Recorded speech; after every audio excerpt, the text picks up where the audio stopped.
Here is a quick video on how to set up your Netgear N300 range extender device using Mywifiext.net. So without wasting any time, let's dive into the video. The first thing that you will need to do is, take out your range extender from the box and plug it into an AC volt outlet. Wait till the extender is successfully booted up and the light on the extender becomes solid green, from amber. Make sure that your extender and router are in the same room during the setup process.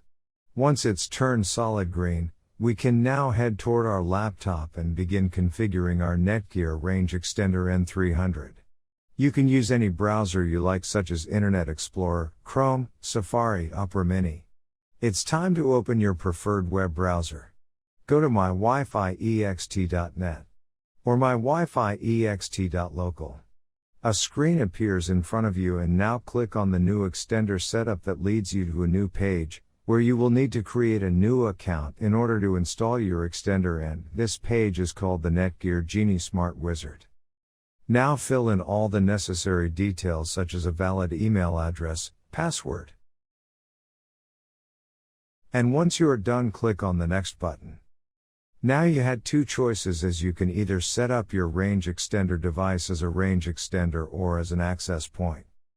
We are going to click on the range extender, and then it will scan for the available networks and give you a list of all the networks available. Before heading ahead into the video, in case you are facing any issue with your Netgear range extender device, get in touch with our Netgear experts. Click on the network that you wish to extend.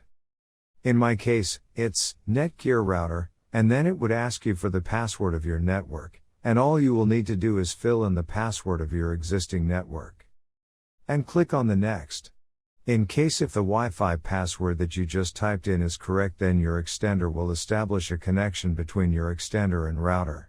It also allows you to use a different password or use the same password or none at all. If you choose none at all, then anyone will be able to connect with your Netgear extender. I am gonna choose a new password. My Wi-Fi extender name is Paul's. You can choose any you like. Now we are successfully done with setting up our Netgear N300 range extender. Now go to our taskbar and connect to our newly set up Paul's range extender. And open up our browser, and Google appeared, which means our extended network is working. Thanks for watching, and don't forget to smash that like button and hit the subscribe button so that you don't miss any of our videos, and in case faces any problem, get in touch with the experts.